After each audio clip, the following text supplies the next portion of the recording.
ہنزا ہمیشہ سے خوبصورتی، سکون اور پرسکون پہاڑی مناظر کے لیے مشہور رہا ہے، لیکن کوئی نہیں جانتا تھا کہ اس کے اندرونی جنگلات میں ایک ایسا اندھیرا بھی چھپا ہے جو صدیوں سے اپنی بھوک مٹانے کے لیے انسانوں کا انتظار کر رہا ہے۔ اسی حقیقت سے ناواقف پانچ دوست علی، وقاص، عمر، تیمور اور جنید ایک سرد دسمبری رات ہنزا کی طرف روانہ ہوئے۔ رات کا اندھیرا پھیل چکا تھا، بادل گھنے ہو چکے تھے اور پہاڑوں پر برف کی تہ جم چکی تھی۔ جب وہ چترال ہنزا لنک جنگل کے قریب پہنچے تو موبائل سگنل اچانک ختم ہونا شروع ہو گئے۔ تیمور نے مذاق میں کہا، یار لگتا ہے ہم کسی ہانٹڈ مووی میں گھس آئے ہیں۔ لیکن کسی نے جواب نہ دیا۔ سب کے چہروں پر عجیب سی گھبراہٹ تھی۔ جنگل کے بیچ سے گزرتی سڑک پر گاڑی آہستہ آہستہ چل رہی تھی کہ اچانک کہیں دور سے ایک دل دہلانے والی چیخ گونجی، ایسی چیخ جو انسانی بھی لگ رہی تھی اور حیوانی بھی۔ جنید نے ڈر کر کہا، یہ کیا تھا؟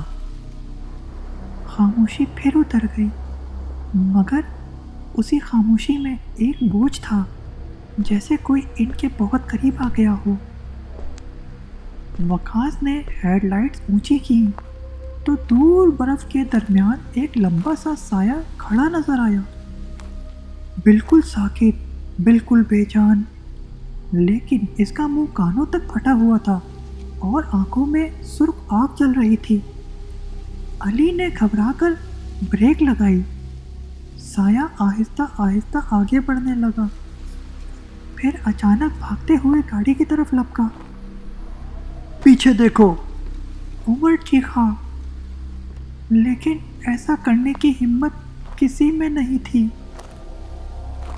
پانچوں نے گاڑی پوری رفتار سے بھگائی، مگر ہر راستہ، ہر موڑ، ہر سڑک انہیں دوبارہ اسی جگہ لا رہی تھی جہاں وہ سایہ نظر آیا تھا، جیسے جنگل نے انہیں قید کر لیا ہو۔ کئی گھنٹوں بعد دوڑ دوڑ کر انہیں ایک پرانا ٹوٹا ہوا ہٹ دکھائی دیا۔ وہ بھاگ کر ہٹ کے اندر گھس گئے۔ دیواروں پر پھول سے لکھا تھا، یہ جنگل ہر روح کو کھا جاتا ہے، جو ایک بار اندر آتا ہے وہ کبھی باہر نہیں جا سکتا۔ اور اسی وقت باہر سے پنجوں کی آوازیں سنائی دینے لگیں۔ دروازہ زور زور سے بجنے لگا۔ پھر وہی چیخ، وہی کھلتا ہوا منہ، وہی سرخ آنکھیں، جیسے وہ دروازہ توڑ کر اندر آ جائے گا۔ یہ تینوں دوست بہت ڈر گئے تھے، بہت زیادہ گھبرا گئے تھے، اور علی بے ہوش ہو گیا۔ صبح سورج نکلا تو مقامی لوگ سڑک کے کنارے پانچ دوستوں کی گاڑی کھڑی دیکھ کر حیران رہ گئے۔ اندر بیٹھے پانچوں کی آنکھیں کھلی ہوئی تھیں، لیکن کوئی زندہ نہیں تھا۔ ان کے چہرے خوف سے جمے ہوئے تھے، جیسے آخری لمحے وہ بہت بڑا سچ دیکھ کر مرے ہوں۔ جنگل کے قریب آج بھی رات کو پانچوں کی چیخیں سنائی دیتی ہیں۔ کہا جاتا ہے کہ وہ سایہ اب نئے مسافروں کی تلاش میں ہے۔ ہو سکتا ہے وہ مسافر آپ میں سے کوئی ہو۔ یہ کہانی سچی ہے یا جھوٹی، اس کا فیصلہ آپ پر چھوڑتے ہیں۔